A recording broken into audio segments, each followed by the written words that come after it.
João Paulo, uma boa tarde, seja muito bem-vindo, né? Obrigado por participar conosco dessa maratona, por ter aceito o convite, né? João Paulo, ele é o coordenador geral do projeto Governo Digital, né? Então, o João Paulo ele vai compartilhar conosco aqui, podem encher isso aí de perguntas, porque ele é que vai tirar as nossas dúvidas do bem, do mal, de tudo que vocês estão querendo aí, esse aí é o salvador da pátria, né? João Paulo é o auditor fiscal, e seja muito bem-vindo, João Paulo.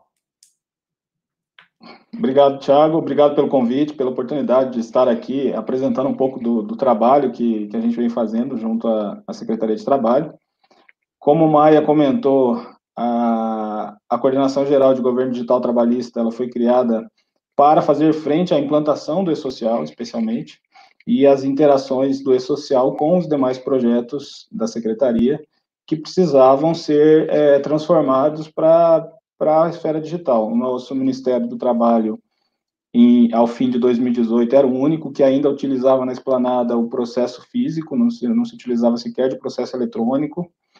Então, a gente tinha ali uma demanda muito grande de modernização e de digitalização dos processos, no sentido de trazê-los para a nossa atualidade. E com isso, eu tinha saído do Departamento de Fiscalização, como o Maia falou, eu sou auditor fiscal desde 2011, auditor fiscal do trabalho. Em 2016, assumi como diretor de fiscalização do trabalho e fiquei até 2018. Então, em 2018, eu passei a ser parte da equipe do E-Social e continuo na equipe do E-Social. Como eu disse, somos todos uma equipe, temos realmente uma qualidade muito grande de pessoas em Brasília, junto com a coordenação geral, e em Belo Horizonte, onde está o time mais técnico, que atua em conjunto com a Receita, com o INSS, com o SERPRO, no dia a dia mesmo do desenvolvimento do E-Social. Não que a gente também não atue, nas nossas atuações também são sempre coordenadas com os demais parceiros, consorciados, e além deles temos o Maia, que é nosso guru no processo. Temos o professor Luiz Medeiros, que também é colega, auditor fiscal do trabalho lá de Natal e que participa com a gente do projeto, enfim. Não à toa, o time é bem reconhecido dentro da Secretaria de Trabalho, porque realmente estamos numa equipe grande de pessoas que têm, assim, disponibilidade, especialmente, porque eu acho que mais importante do que você estar num processo, de você ter conhecimento, de você ser capaz, é você ter disponibilidade de fazer, né, de colocar, arregaçar a manga e se colocar à disposição. E isso a gente tem encontrado na equipe. O projeto E-Social hoje já não é mais projeto, já é um programa. Acho que em relação ao E-Social não tem muito o que eu complementar, poder ouvir o Maia, eu acompanhei toda a palestra dele, já é suficiente o que ele falou, e tem algumas questões relacionadas à transformação digital da Secretaria, que eu vou abordar, mas em relação ao E-Social não tem, foi realmente um prazer de poder ter ouvido o Maia, de ouvir a Bruna um pouco antes falando sobre a medida provisória 936, 927 e a lei 14.020, a gente tem também, eu e a Bruna, participado de alguns projetos em conjunto, pela ENIT, pela própria Subsecretaria de Inspeção do Trabalho, é uma pessoa também que, quando você quer que alguma coisa saia, a Bruna, se estiver na equipe, ela dá um jeito de fazer sair, então realmente é um prazer poder estar, só que a responsabilidade é grande de falar após eles, porque, né, você está ali com o pessoal que tem condição de falar e apresentar informações assim que realmente chamam e prendem atenção. Então, você falar na sequência é uma responsabilidade grande, sem contar todos os demais que falaram desde a manhã, né, realmente uma atividade de muito conhecimento. Eu acredito que quem pôde participar o dia aí não se arrepende, está agradecendo pela oportunidade aí, Thiago, de vocês terem disponibilizado esse espaço nesse dia, uma verdadeira maratona, mas uma maratona que realmente traz compensação ao fim do dia, né?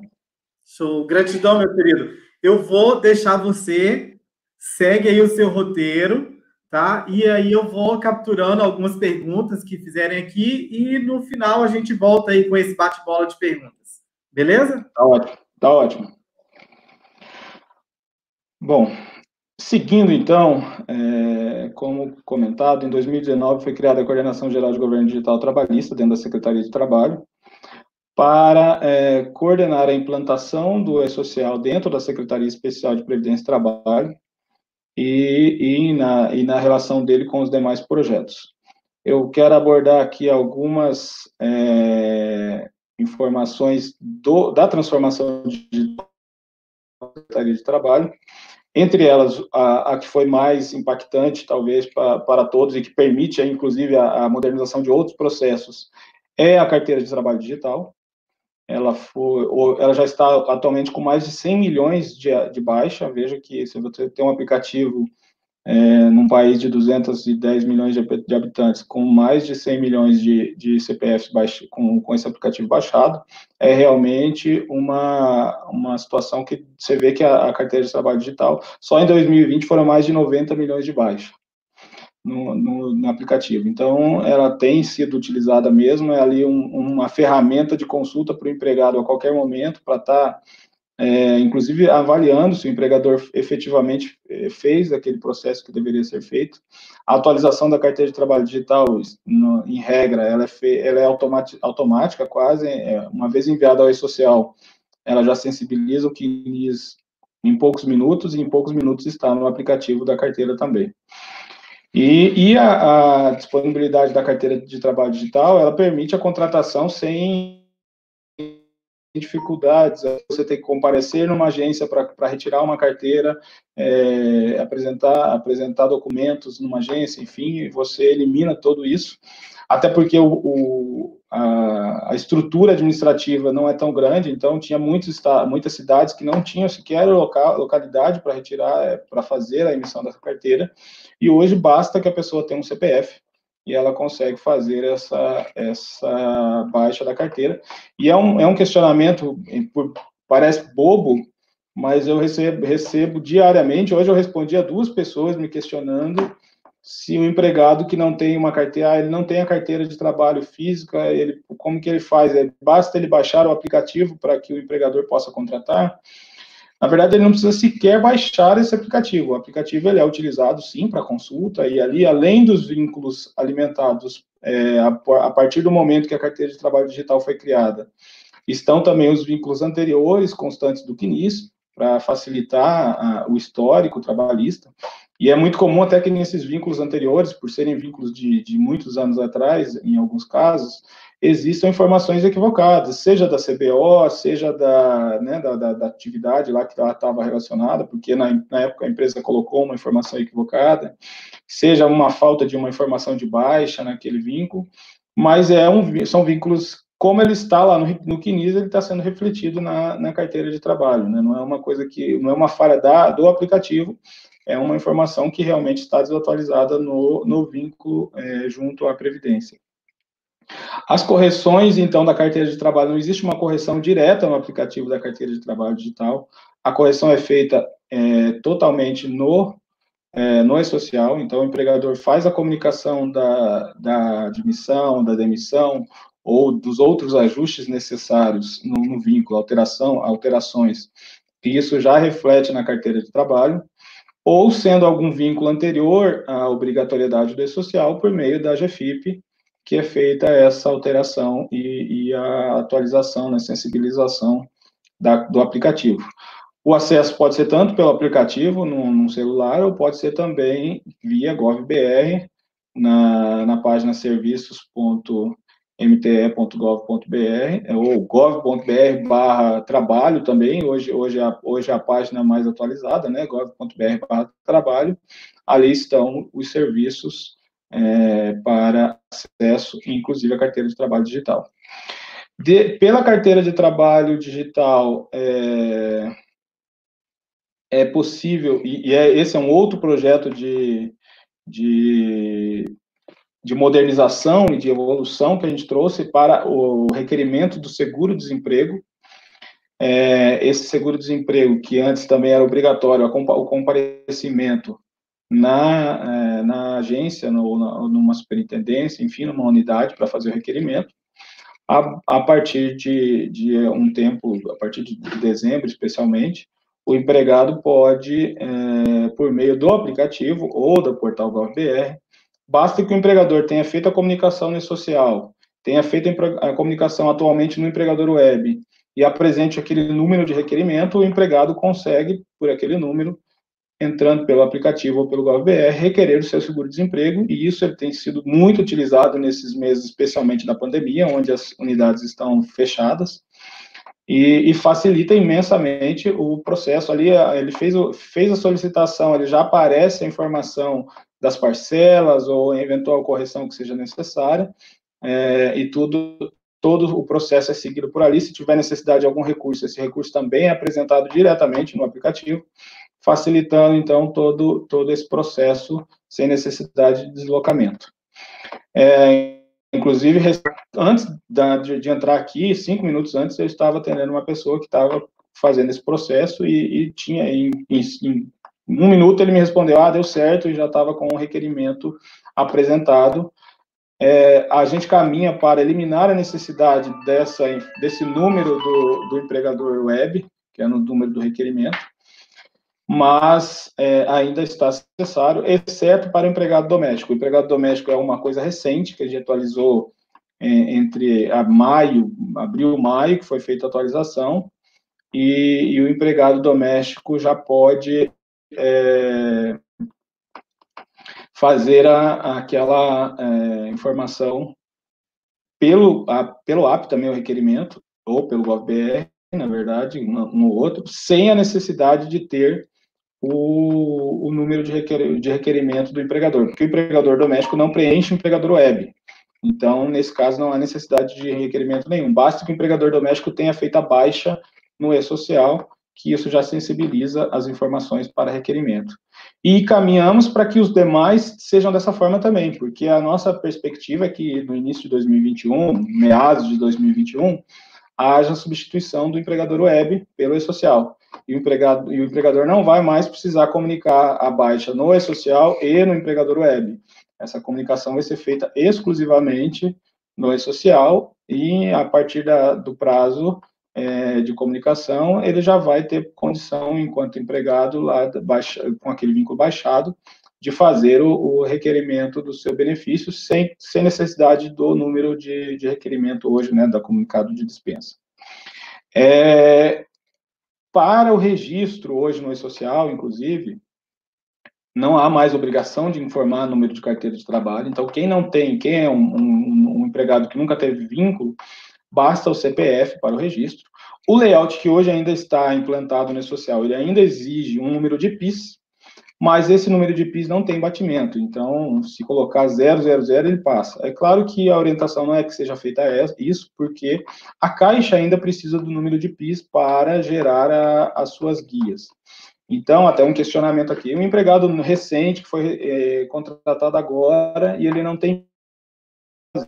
Aí o empregador, por meio do Conectividade Social, ele vai entrar lá no sistema Conectividade Social e com o CPF desse empregado, ele vai conseguir gerar um número de PIS para quem não tem. Se esse empregado já tiver PIS, o Conectividade Social vai retornar esse número, e esse número, então, pode ser usado para CFIP, para todas aquelas informações que são necessárias e exigem ainda o número do PIS para a Caixa Econômica. Inclusive, no próprio social pode ser colocada essa informação. No layout simplificado, que Maia comentou recentemente, na fala dele, essa informação do PIS não vai estar mais presente, e a admissão vai ser feita só com CPF mesmo, sem necessidade de colocar essa informação do PIS. Que mais? Em relação a essa questão do PIS, é importante a gente ter noção que a ideia é que se algum órgão precisar de um cadastro interno, no caso do PIS, então o órgão vai fazer a sua manutenção, mas o empregado vai poder se identificar apenas com o CPF. É nessa linha que a gente trabalha para evitar a necessidade de que que se grave ou que precise gravar mais do que um número de documentação. Os demais documentos também vão ser eliminados, todos do layout do e-social, para que a identificação seja feita exclusivamente pelo PIS. Desculpe, pelo CPF. E aí é uma dúvida que muitos colocaram aqui, eu estava até vendo enquanto o Maia estava falando, em relação à questão do FGTS. Porque o FGTS hoje, ele tem o registro, toda a geração de guia e, enfim, todo o procedimento feito pela Caixa Econômica Federal, mas já há uma perspectiva da administração, e não é nenhuma perspectiva, já há um desenvolvimento em andamento, um projeto em andamento para um FGTS digital que vai substituir a CEFIP e que vai ser interligado com o e-social.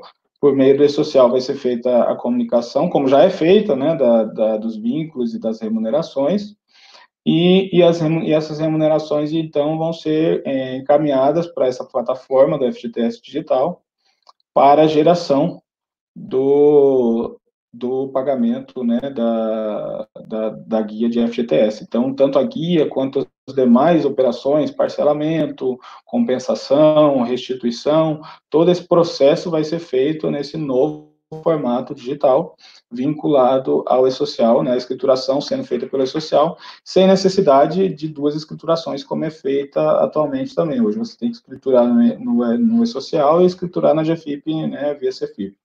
No caso, vai ficar uma escrituração única para a geração dessas guias e todo o tratamento relacionado ao FGTS.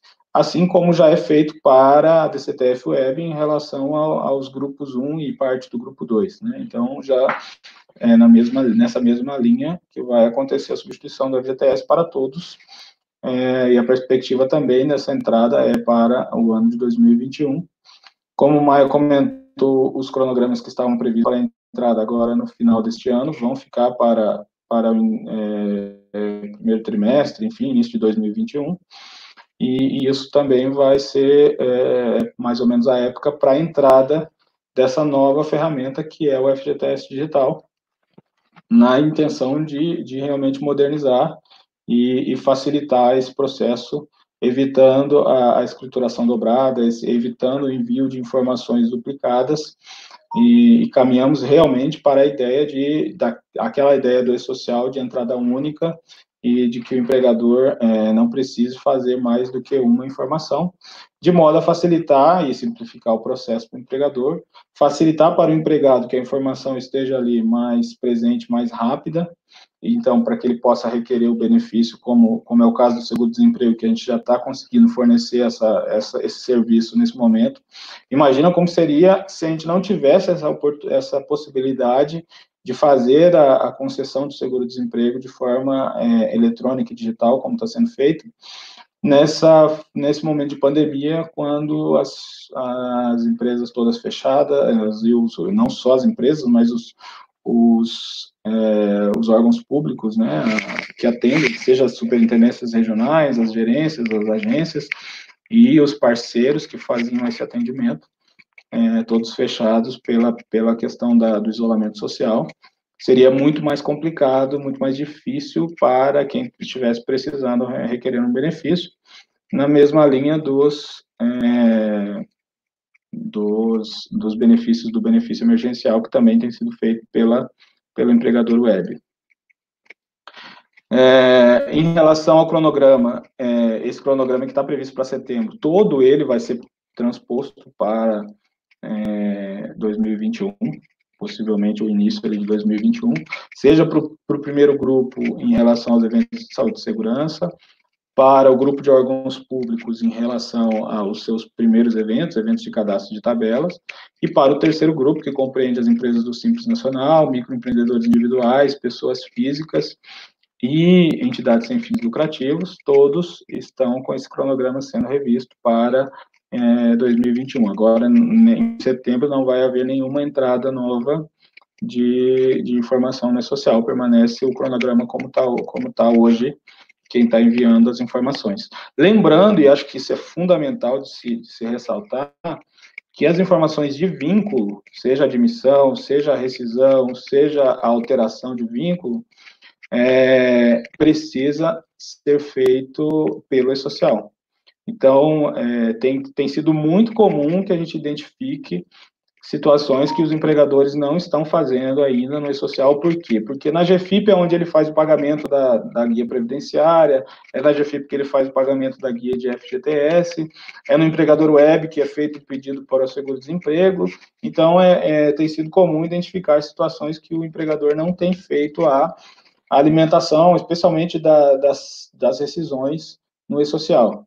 E o CAGED já foi substituído desde janeiro pelo e-social. Então, se você deixou de fazer a informação no e-social, você deixa de cumprir a obrigação do CAGED, pelo menos desde janeiro deste ano. Então, já estamos aí com indo para o 7º mês de obrigatoriedade do e-social como substituto do CAGED. Você enviar CAGED hoje não serve para nada. Eu sei que ainda tem alguns empregadores e escritórios contábeis que, por algum motivo, continuam fazendo CAGED, mas eu indicaria que utilize esse tempo para outra coisa, porque a informação não está sendo utilizada e não tem valor legal nenhum.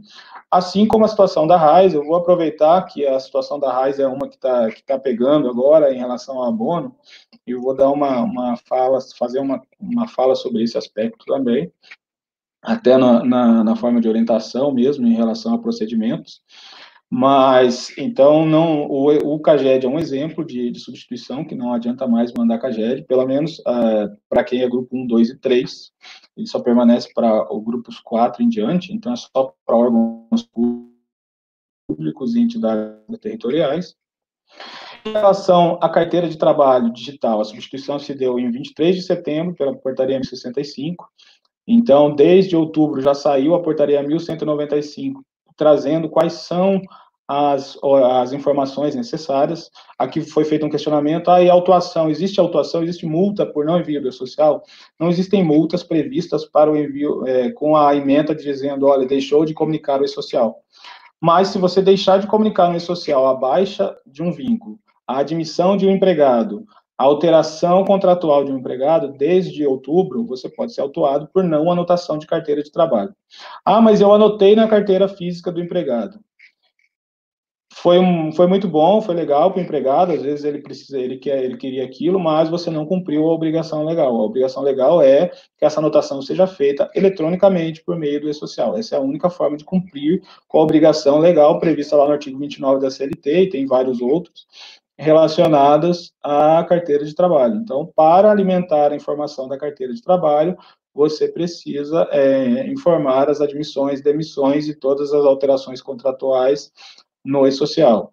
Em relação ao registro de empregados, se a empresa é optante pelo registro eletrônico, ela também precisa estar comunicando ao e-social as admissões, as demissões e as demais informações via e-social.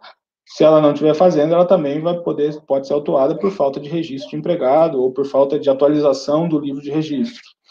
Em relação ao CAGED, desde janeiro também pode haver autuação em relação a deixar de cumprir o CAGED. E a RAIS, para os grupos 1 e 2, também o empregador que deixou de informar as remunerações durante o ano de 2019. E lembrando que para os grupos 1 e 2, somente pelo e-social é cumprida a obrigação da RAIS, do ano todo, desde janeiro. Ah, mas a substituição da GFIP para o grupo 2 só aconteceu em abril. Perfeito, a substituição da GFIP só aconteceu em abril. Mas a obrigatoriedade de envio da folha de pagamento é desde janeiro de 2019 para os dois grupos. Então, a substituição da RAIS se deu integralmente para os dois grupos por meio do e-social no ano de 2019. Então, se o empregador não fez essa informação ainda, ou fez parcial, só fez depois de abril, enfim, precisa fazer essa correção. Quem fez até 17 de abril, isso já foi sensibilizado na RAIS, com algumas ressalvas que eu vou comentar aqui, que houve alguns problemas de carregamento. Eu acho importante ser bem transparente e apresentar realmente que estamos numa fase de transição e isso gera dificuldades, às vezes, nos órgãos que fazem esse tratamento e a informação acaba ficando errada ou desatualizada, mas se o empregador fez a informação, você tem convicção aí, enquanto empregador ou enquanto representante desse empregador, no escritório contábil, que foi feita a informação de remuneração para todo o ano de 2019 para aqueles PIS, para aquele CPF, tranquilo, pode ficar tranquilo, não tem correção a ser feita. Agora, se você identificar aí que deixou de fazer informar a remuneração e é uma empresa do grupo 1 ou do grupo 2, então é importante fazer essa correção o quanto antes. As correções efetuadas até o dia 30 de setembro vão ser processadas no próximo calendário, que tem previsão de pagamento a partir de 4 de novembro, e quem fez até 17 de abril já teve o pagamento liberado em junho ou julho. Ah, mas tem funcionário que a gente fez a informação e ele não aparece, ele foi no PIS, foi receber o PIS o abono do PIS na Caixa, e a Caixa pediu para ele buscar na empresa, porque a empresa não fez a RAIS, mas a gente fez a informação. Bom, então agora vamos lá. Houve sim um problema de carregamento entre o SERPRO e a Secretaria de Trabalho, de alguns vínculos, é uma quantidade razoável de vínculos, especialmente os vínculos que foram demitidos entre 2019 e início de 2020. E o empregador fez a informação correta, e essa informação ou não foi carregada, ou foi parcialmente carregada. E há uma outra situação onde houve transferência de empregados entre uma filial e outra da empresa, e o sistema acabou carregando parte e não carregou a outra parte, só carregou de uma filial. Então, também é outra informação que já está sendo tratada. Essas duas informações, e tem mais algumas outras, o SERPRO já está fazendo esse tratamento de revisão, a perspectiva é que até 31 de agosto o SERPRO encaminhe para os bancos, e então, em setembro, ali, algum cronograma de processamento dos bancos, devem precisar aí de mais uma semana, 10 dias durante setembro, haverá o pagamento dessa parte, seja completa ou seja complementar, do abono do PIS para quem teve a informação feita dentro do prazo correto e pelo meio correto para esse empregado receber o PIS. Ah, mas eu sou do grupo 2 ou do grupo 1, eu não fiz no E-Social, mas eu mandei pelo GD RAIS a informação da RAIS de 2019. Lamento dizer que essa informação não serviu também para muita coisa, ou para nada, para não dizer que não serviu para nada, não serviu para muita coisa, porque a obrigação deveria ser cumprida pelo social. Não há como a secretaria ou os bancos efetuarem o pagamento do abono do PIS com base numa informação que não tem valor legal. E a norma que prevê o envio da RAIS de 2019 é uma norma, a portaria 1127, que diz que esse envio deveria ser para a empresa do grupo 1 e 2 por meio do E-Social. Se ela fez pelo GD RAIS, ela não cumpriu a obrigação, e inclusive existia essa informação na própria página da RAIS, no recibo que foi feito no GD RAIS existia, que foi gerado pelo GD RAIS, existia essa informação, e, enfim, a gente tem tentado noticiar e informar de todas as formas, no portal do E-Social, no portal do Ministério, no portal da RAIS, sempre dizendo quais são os obrigados em cada situação e qual é a forma de cumprir. E, mesmo assim, houve situações que foram feitas de forma equivocada, e agora é caminhar para corrigir, e quem fizer a correção até 30 de setembro vai ter o pagamento no segundo lote, né, no abono do PIS. Então, é importante fazer essa correção, porque não só pelo abono do PIS, mas pelas outras necessidades da RAIS, e a penalidade da RAIS é uma penalidade alta, então é importante que se faça essa correção, evitando uma penalidade, uma multa depois por não ter informado a RAIS corretamente. Então, como eu já falei, não existe uma multa pelo E-Social, mas cada uma dessas obrigações tem penalidades previstas na legislação, e o descumprimento delas pode causar, sim, uma falta, uma penalidade, uma multa depois para esse empregador. O foco da secretaria nesse momento não é emitir multa, não é autuar ninguém, o foco é fazer uma transição suave, é que todos possam fazer cumprir com a sua obrigação, que haja uma conformidade, né, nas informações. Essa tem sido a nossa atuada. Temos feito parceria com o Conselho Federal de Contabilidade para ajudar nessa orientação, com empresas de software, sempre que tem espaços que a gente esteja participando, levando essa orientação, porque a ideia é realmente orientar para o profissional de departamento pessoal, para quem atua na área de Direito do Trabalho e de RH, a melhor orientação e demonstrando como deve ser feito para corrigir.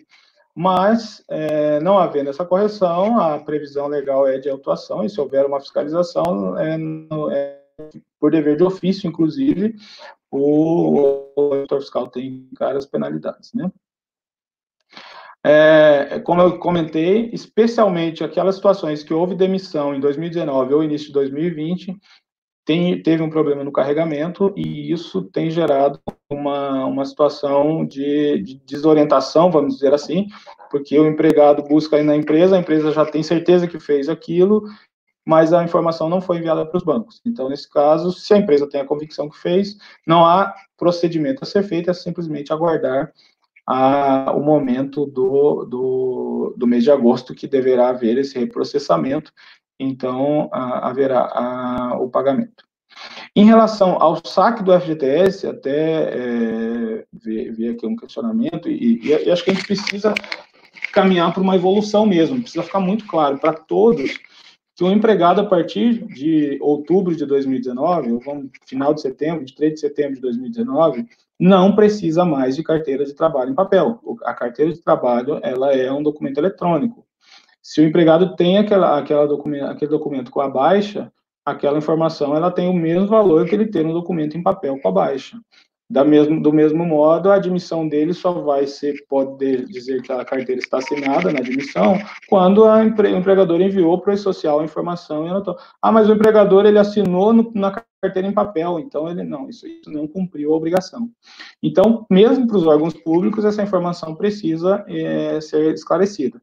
Acontece que o país é muito grande, nós temos aí mais de 5.600 municípios, com unidades e agências institucionais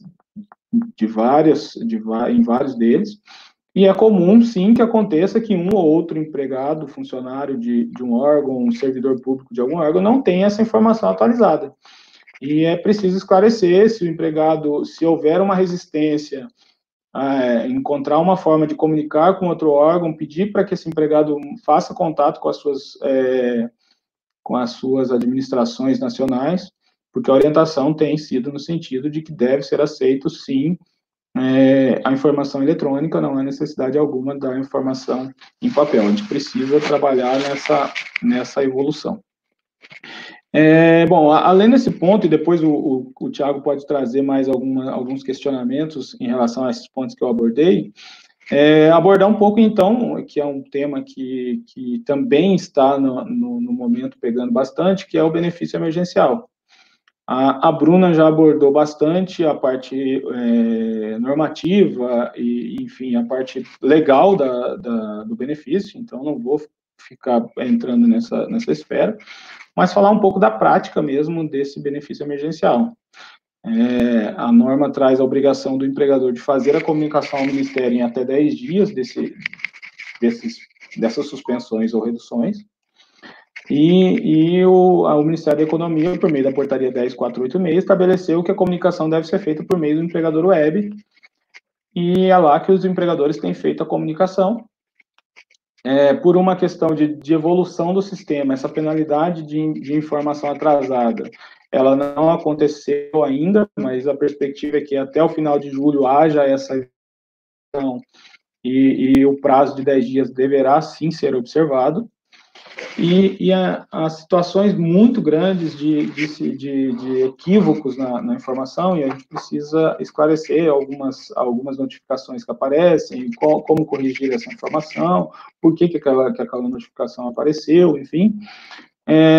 A portaria, em conjunto com a norma, que antes era medida provisória, depois a lei 14.020, estabelecem quais são os impedidos de receber. Então, o empregado que tenha um benefício previdenciário, exceto auxílio acidente e pensão por morte, ele não pode receber. Então, se ele tiver um benefício previdenciário, ele não vai ter direito. E acontece em alguns momentos, o benefício foi cessado no dia 15 e ele entrou no benefício emergencial no dia 16, 17. Tem direito a receber o benefício emergencial? Sim, tem direito.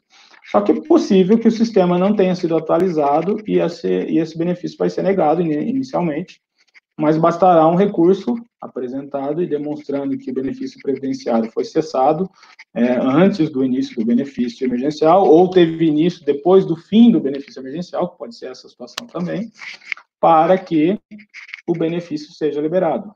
As funcionalidades de recurso já estão liberadas, exceto no status de cessado, o empregador não consegue apresentar recurso, mas isso é um erro do sistema. Durante o desenvolvimento, foi pensado que o status cessado não precisaria recurso, mas há situações que mesmo nesse status de cessado, é necessário apresentar recurso. E quando que o benefício está cessado? Quando o empregador já mandou um novo acordo para aquele mesmo CPF, posterior àquele primeiro, ou quando houve a redução de vigência naquele contrato. É um acordo feito para 60 dias e houve uma redução para 40. Então, o benefício fica no status de cessado. E aí não está sendo permitido recorrer nesse caso, mas a DataPrev já está desenvolvendo a liberação para que haja, sim, a possibilidade de apresentar recursos para esses benefícios, e a perspectiva é que até início de agosto esteja liberado esse processo. Então, outra situação que não é permitida é quando está recebendo seguro-desemprego, mas isso é até um pouco incompatível mesmo, porque para receber o benefício emergencial é necessário que esteja empregado. Logo, se você está recebendo benefício de seguro-desemprego, não vai ter como receber o benefício emergencial.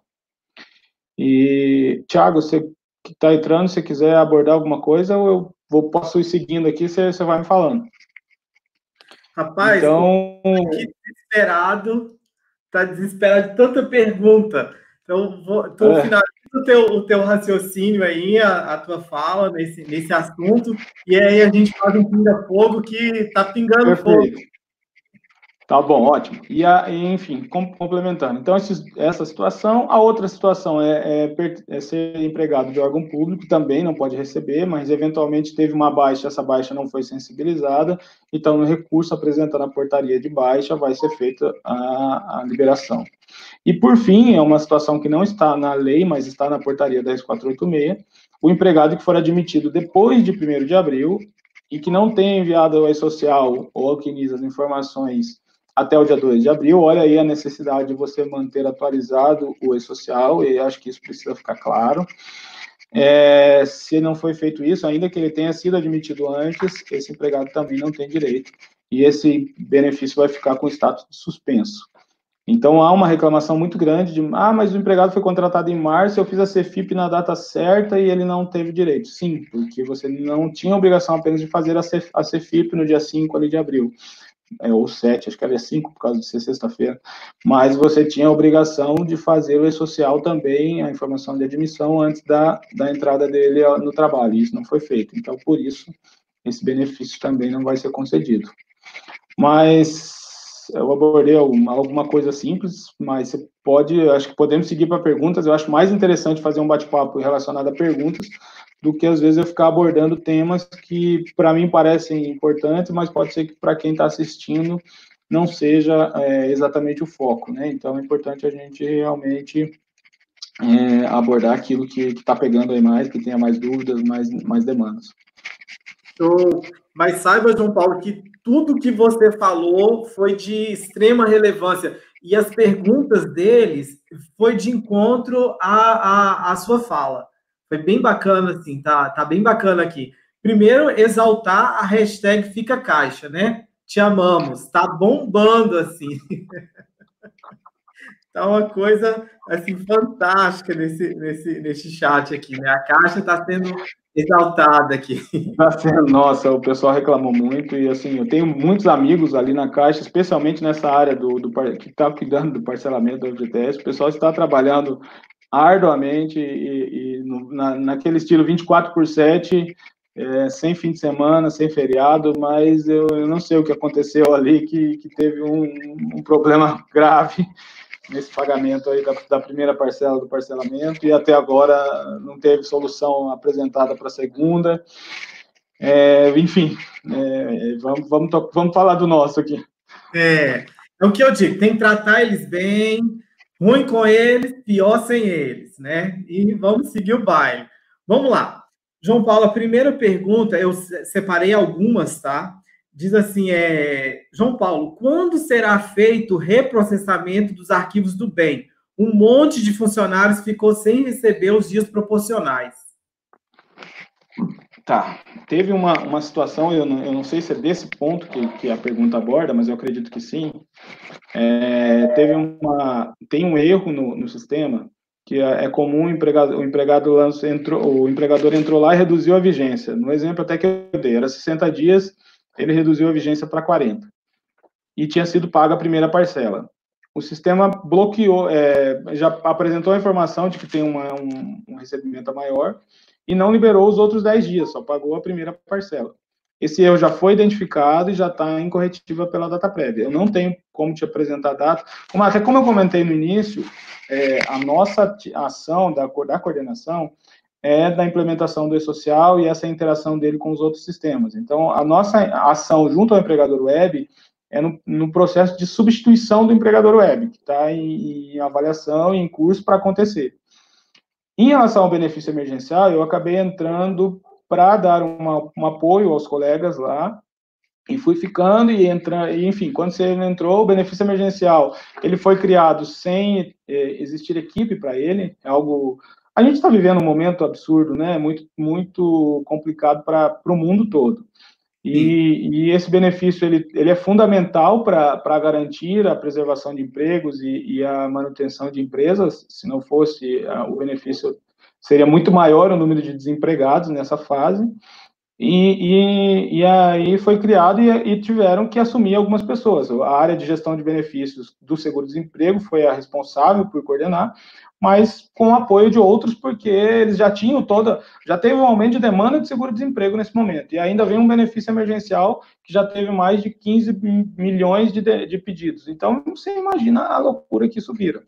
O fato é que a equipe também lá tem trabalhado muito, a DataPrev tem trabalhado nesse mesmo padrão que eu falei de 24/7, mas o sistema tem problemas, a gente reconhece que tem erros, e um dos erros aí que já foi identificado é esse, ele está em tratamento, eu não sei dizer quando vai ser reprocessado, mas o fato é que vai sim ser reprocessado e liberada essa diferença.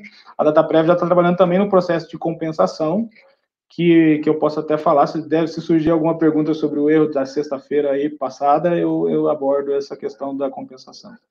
Ok.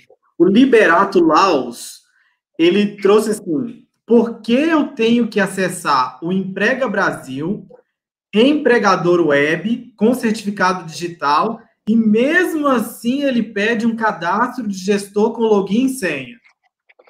Não faça essa pergunta para mim, porque você fez a pergunta para a pessoa errada, você fez a pergunta para a pessoa que mais questiona isso dentro da secretaria. Eu, sinceramente, não entendo. Até hoje eu não sei para que existe gestor e senha se o acesso é por certificado digital. Mas assim, eu não é da minha área esse sistema, não estou aqui para criticar o sistema. Já fiz isso aqui indiretamente, desculpe a forma, mas eu sou muito transparente, não adianta. Já falei para os colegas lá que eu não sei. O fato é que para que essa pessoa possa cadastrar. O fato desse gestor, a informação que foi dita para mim, que não me convenceu, mas que eu recebi, é que é para poder cadastrar uma procuração. Só que o fato você entra lá, cadastra gestor e senha, gera procuração, e essa procuração tem que ser entregue na administração, né, numa das unidades, para essa unidade habilitar. Então, se você tem que entregar, para que você precisou de gestor e senha? Mas, enfim, essa foi a resposta que eu obtive.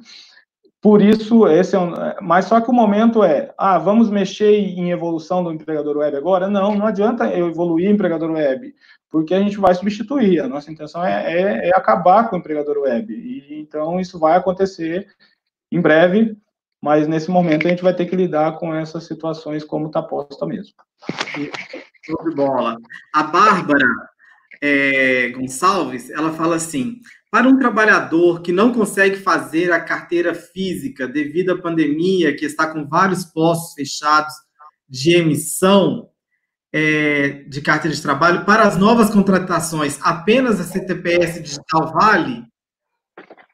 Como eu falei, eu recebi essa pergunta hoje de uma auditora fiscal do trabalho, então não me surpreende, eu fiz questão de abordar o tema e em vários momentos, em todas as falas que eu falo por aí, que vai falar de governo digital, é o primeiro ponto.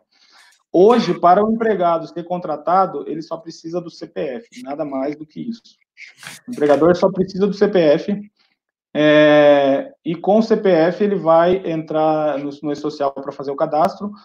Outro documento que o E-Social exige que seja informado é o número do PIS, mas esse número do PIS que o E-Social exige, o empregador mesmo gera lá no Conectividade Social com o CPF desse empregado.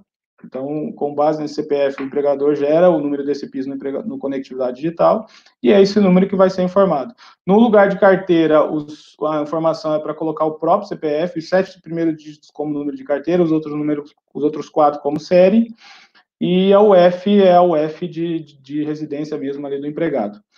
Então, sim, ele pode ser contratado só com CPF. As unidades realmente, não é nem só pela pandemia, mesmo antes da pandemia, as unidades já não estão mais emitindo carteira de trabalho, exceto se for para alguém que vai ser contratado por um órgão público. Se é uma prefeitura que contrata CLT, ela precisa assinar a carteira, aí sim, as unidades estão emitindo carteira. Fora isso, elas não estão emitindo mais. Ah, mas o empregado não conseguiu baixar a carteira, o aplicativo da carteira. O empregador consegue registrá-lo? Consegue.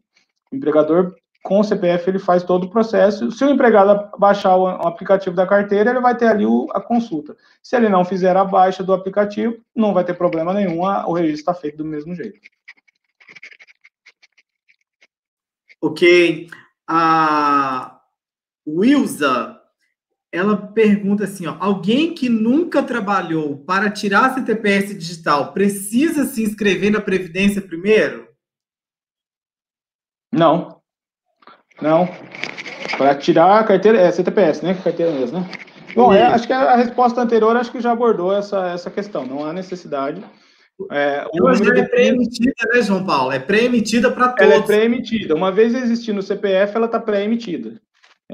Por isso que alguns até dizem, a carteira de trabalho hoje, na verdade, não existe mais, é uma simples consulta.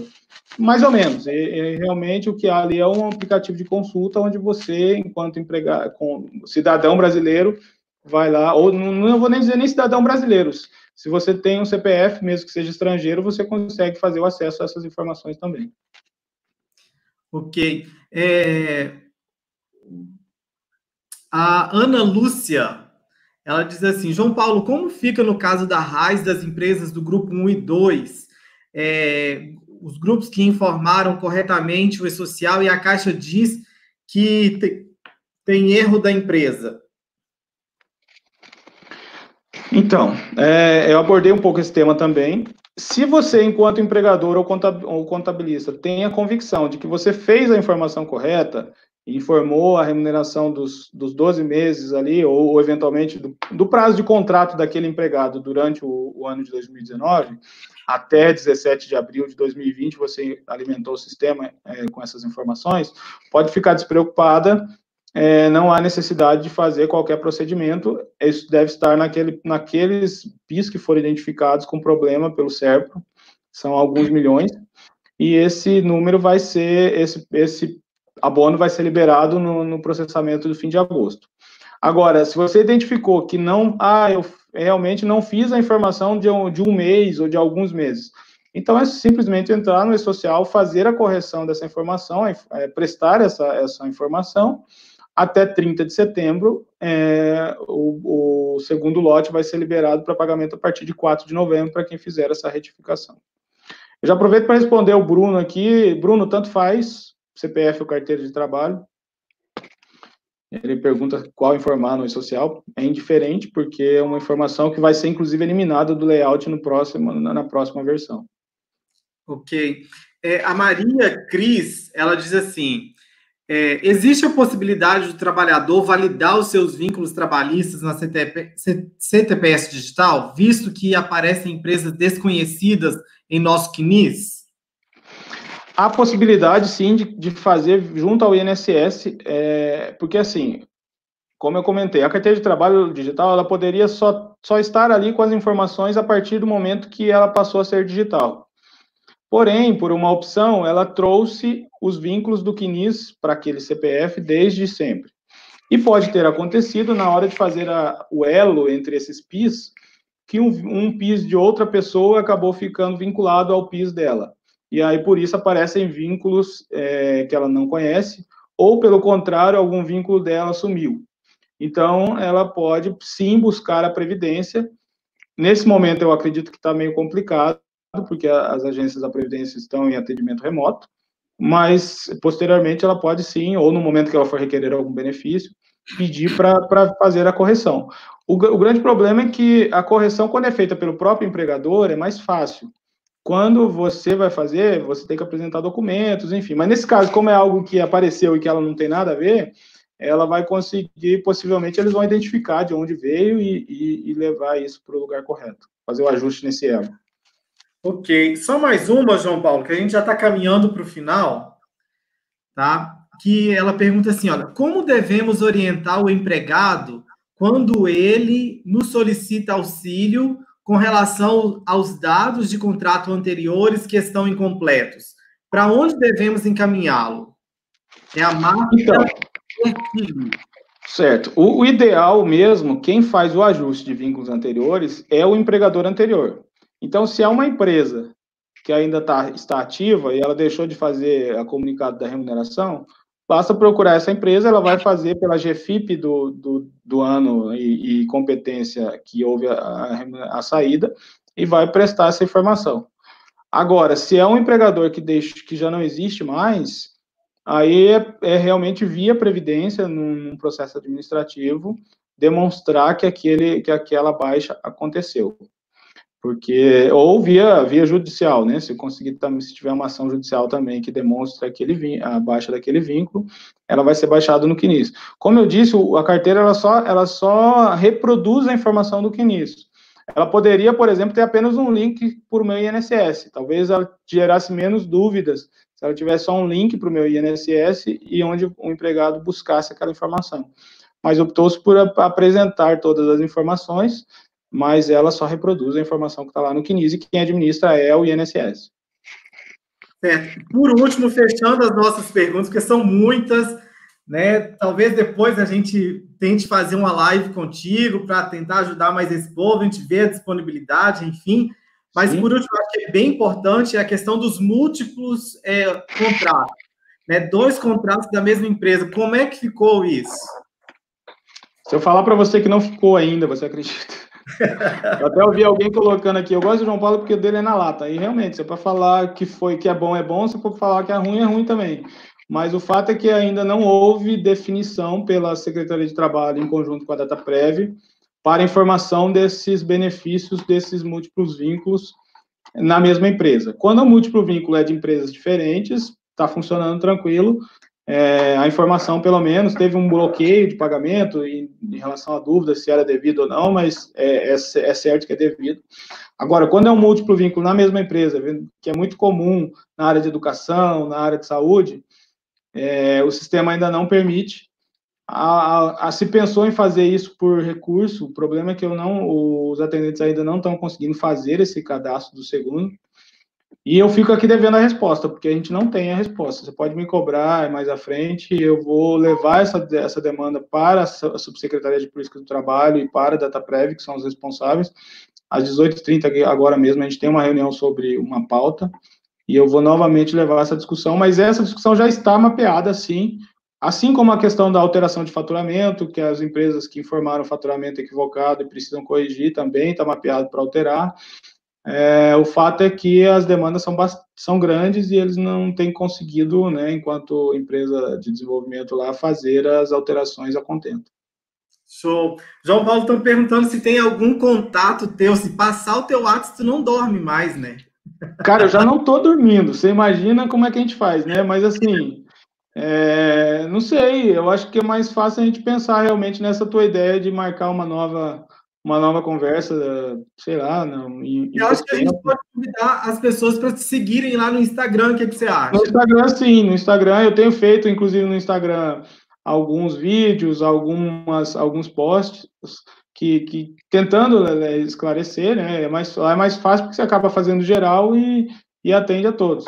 E até peço desculpas se no direct eu não consigo responder a todos ou na velocidade que todos mandam, porque quando eu vou olhar lá tem 20, 25, 30, eu fico maluco.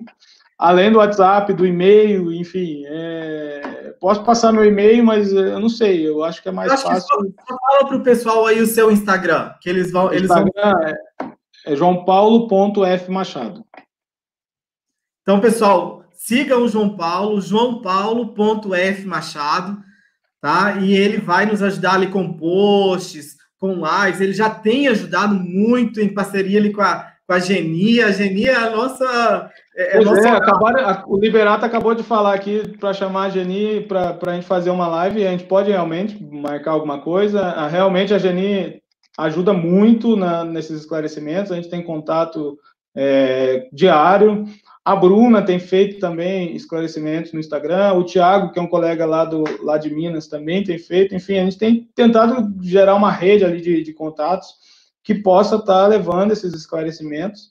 Mas a cada dia aparece uma dúvida diferente e aparece uma pessoa com a mesma dúvida anterior e você tem que esclarecer. Mas, enfim, o grande problema é que é uma situação muito nova, muito diferente. Nós vivemos um momento complicado.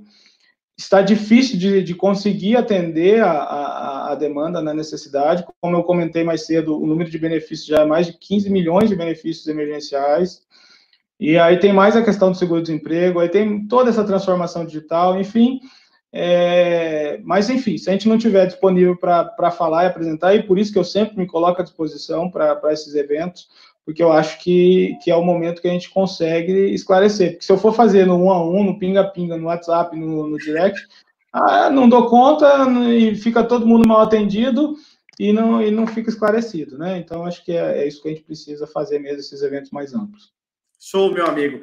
Pessoal, então, João Paulo, gratidão, muito obrigado. A palestra foi excelente. Digam aí, pessoal, se vocês gostaram. Se não gostaram, não diz não, porque nós já... Não, tem que dizer sim, a gente precisa entender, não, essa parte não ficou boa, é melhor, vai por outra linha, fala mas mal. Não vem com pedrada, não, que aqui nós estamos tudo tentando ajudar, viu? João Paulo... A Isabel pediu para repetir o Instagram, é joaopaulo.fmachado. joaopaulo.fmachado, você vai encontrar lá e pode seguir. Feito, meu querido. Grande abraço para ti. Grande abraço, parabéns aí pelo evento, show de bola, sucesso mesmo. Continue fazendo, que eu acredito que todos vão gostar e vão acompanhar. E estamos disponíveis aí para levar informação dentro da nossa limitação. E essa pandemia nos demonstra o quanto somos pequenos, limitados e frágeis. Espero que saiamos mais humanos e mais conscientes dessa limitação e, ao mesmo tempo, mais conscientes de que, embora individualmente somos frágeis e pequenos, quando estamos em rede, trabalhando em conjunto, e esse conjunto e essa rede não precisa nem ser presencial, ela pode ser, inclusive, de forma virtual, a gente consegue vencer os obstáculos e chegar às soluções que precisamos e, com certeza, estamos aí todos empenhados na construção de um mundo melhor e de vencer essas dificuldades aí que estão aparecendo, meu amigo. Um grande abraço. Gratidão. Até mais. Isso, tchau. Show. Bom, pessoal, nós vamos seguindo aí, fechando, né, caminhando para o final da nossa maratona. Nós temos o fechamento com a palestra do Dr. Rafael Lara Martins, e ele vai falar sobre o futuro das relações trabalhistas. Então, segurem, que daqui a pouquinho, em alguns minutos, ele já está entrando aqui à sala, tá certo? E nós vamos aí participar da palestra. Digam aí se vocês estão gostando, deixe o seu like, tá certo? Vamos para a palavra-chave. A palavra-chave, diga aí, ó. Da palestra anterior do Maia, a palavra-chave é eventos. Eventos. E a palavra-chave do João Paulo é digital. Então, eu vou repetir as 8 palavras-chave até o momento. Vamos lá.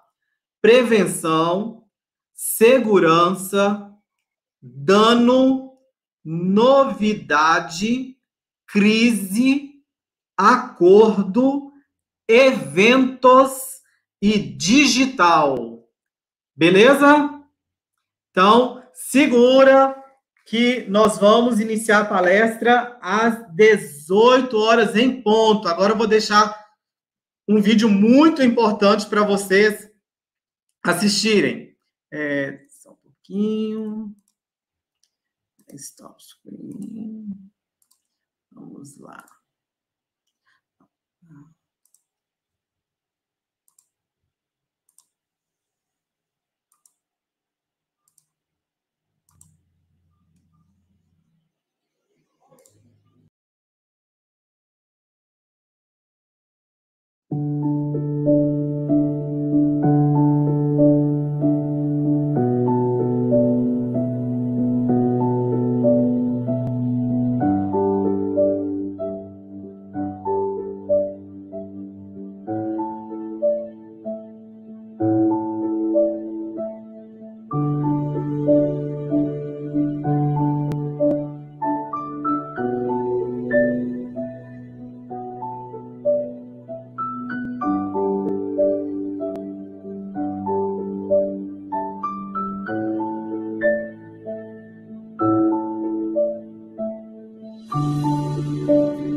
Show!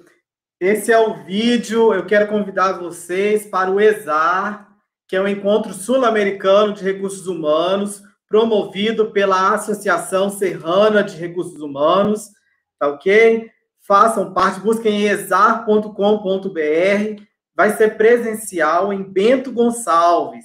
Então, conto aí com a presença de vocês no ESAR. Lembrando que em outubro nós temos o nosso encontro gaúcho de profissionais do departamento pessoal. Tá certo? E aí,